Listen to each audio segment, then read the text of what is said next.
WBUR Podcasts, Boston.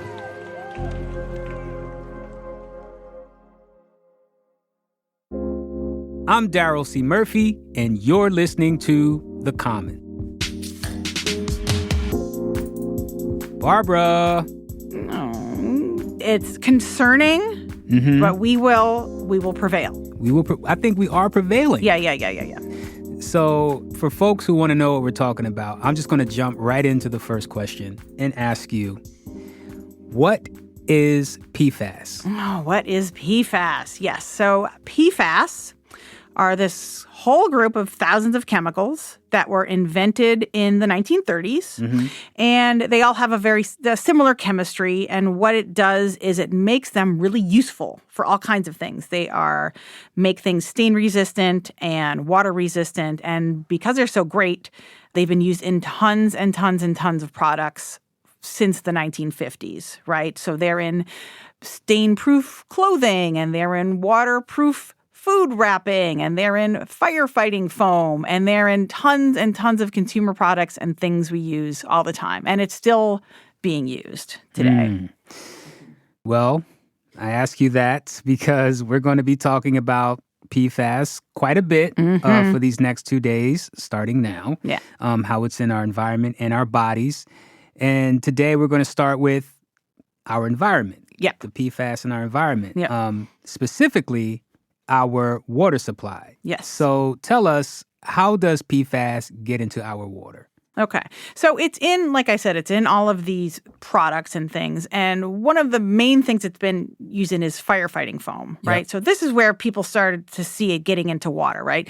So anywhere that you have a military base or like an airport or a fire training academy or somewhere where they're using a lot of this stuff, over time, the PFAS will sink into the groundwater, right? And they last a really long time. They don't break down in the environment. That's why they're called forever chemicals. So they seep down into the groundwater and eventually get into drinking water. And those are the hot spots now, a lot of those, places where they use the firefighting foam, but they're also seeing it coming out of like landfills or coming out of factories or industry that use it for manufacturing processes coming out of there. So that's all those different ways or how it gets into the water. Tell us, how much is too much PFAS in water? Well, that is such an interesting question, Daryl. Okay, so for drinking water, we're talking about drinking water. Yeah. Right now, there are no federal regulations for drinking water, right? None for PFAS. A handful of states have regulations. There's about a dozen now-ish. Massachusetts has some of the strictest drinking water regulations in the country. And That's what good to know. Yes. Go Massachusetts, right? So they said it's 20 parts per trillion, which is about the amount of a drop of water in a swimming pool. Okay. Now, here's a little twist, though, which is kind of interesting. Last summer, the EPA came out with guidelines for how much PFAS there should be in drinking water, and they came up with a number close to 0.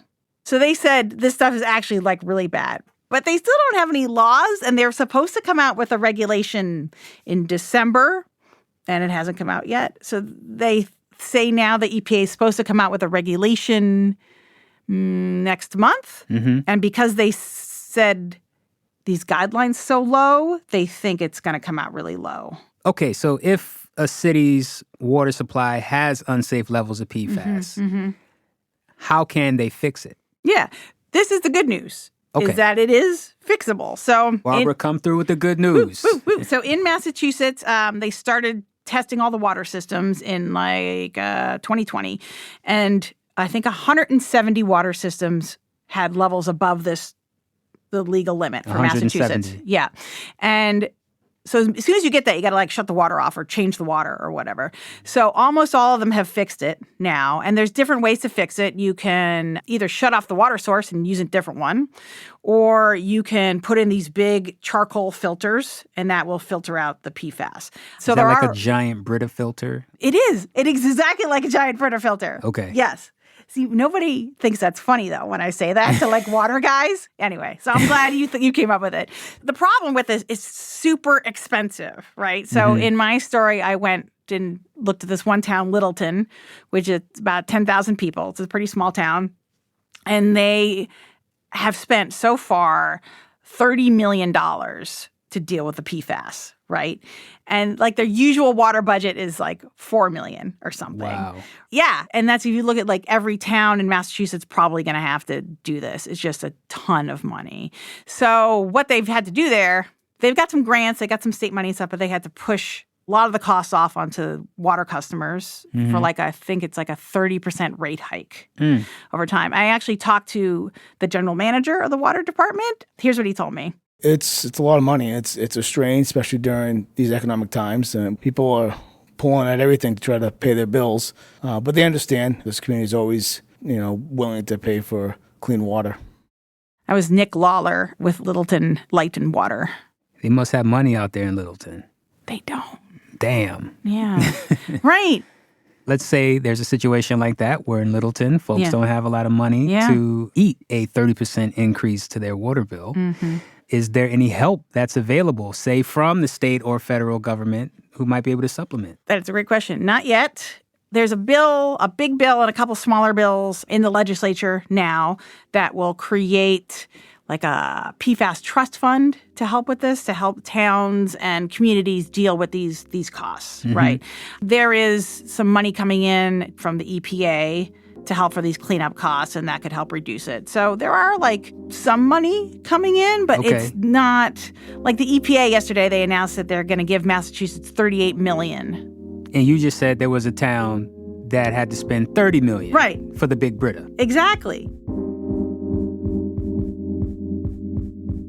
We're going to take a quick break, but we'll be right back with more from Barbara Moran.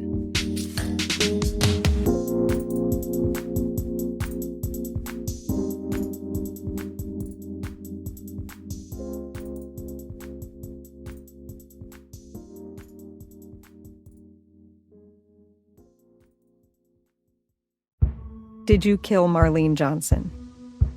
I think you're one of the first people to have actually asked. From WBUR and ZSP Media, this is Beyond All Repair, a new podcast about an unsolved murder that will leave you questioning everything. Somebody should be in jail for murdering my sister. A woman who's never been believed. As long as they think I have done this, then they're not looking for who actually did this. And that's what makes it a cold case. No, it's a botched case. And a search for the truth, once and for all. Wow, it just gets more interesting. Beyond All Repair. Listen and follow wherever you get your podcasts. Be careful.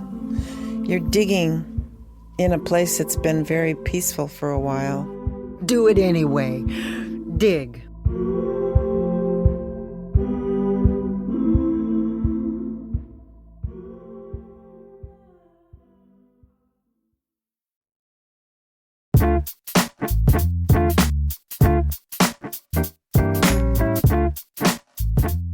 And we're back. So we just got a picture of what it's like for people who use municipal water. Correct. Yep. What if you use well water? How does one make sure that their water supply is safe? Yeah. There's no laws regarding private wells and PFAS or regulation or anything. So you're pretty much on your own if you have a private well.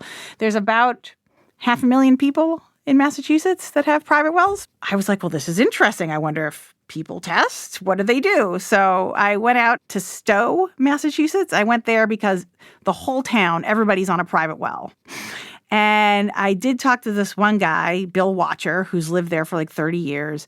And he decided to test his water just to be safe. He doesn't live near like a contaminated site or anything, but he's like, well, I'll just check the boxes to be safe. And he had a really high level. It was like 52, more than twice the limit for the public water system.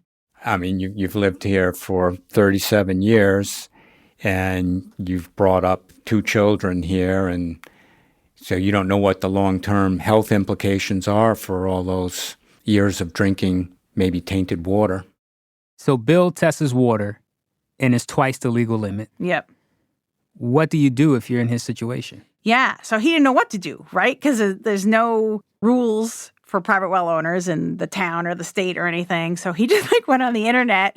He eventually found a filter like a small filter that he put in under his kitchen sink. And the good news is it's working. He emailed me yesterday and said they tested the water coming out of the filter and there's no detectable PFAS. The bad news is that he had to pay for the whole thing himself, right? To test your well is a couple $100, right? Okay. And then that filter he put in was like $600, but it was just his kitchen sink. Like a whole house filter usually costs like $5,000.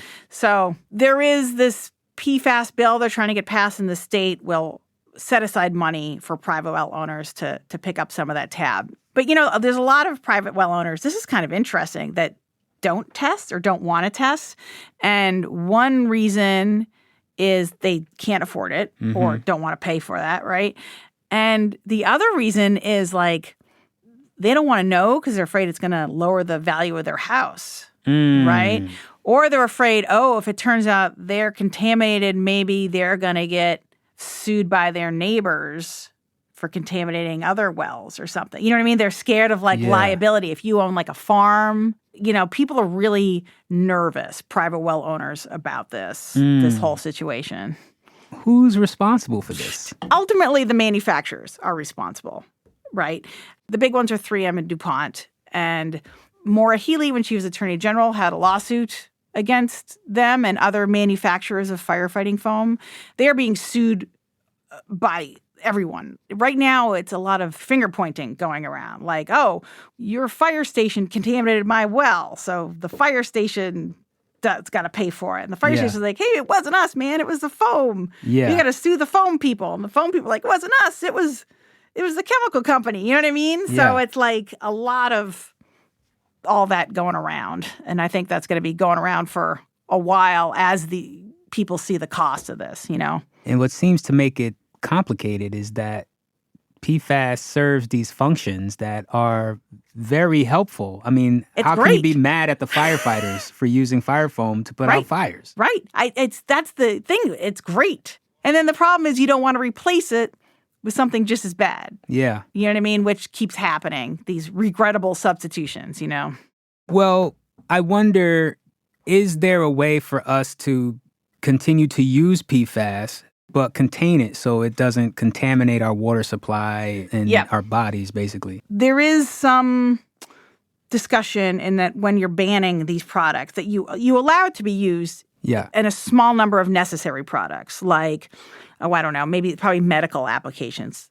And if you're actually tracking it and know what it's in, then that would help contain it more. I mean, right now it's just this wild west of thousands of chemicals and going every which way. So I think, reducing the number of products it's used in and starting to sort of track it more would help keep it out of the environment. Barbara, as always, it is a pleasure.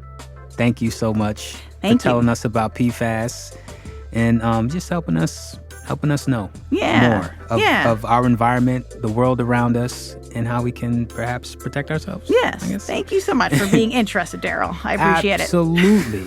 Always a pleasure.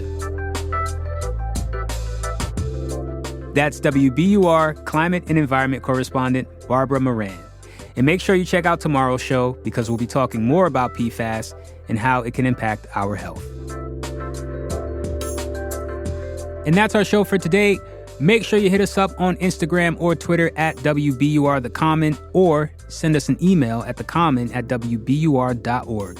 I'm Daryl C. Murphy, and I'll talk to you tomorrow.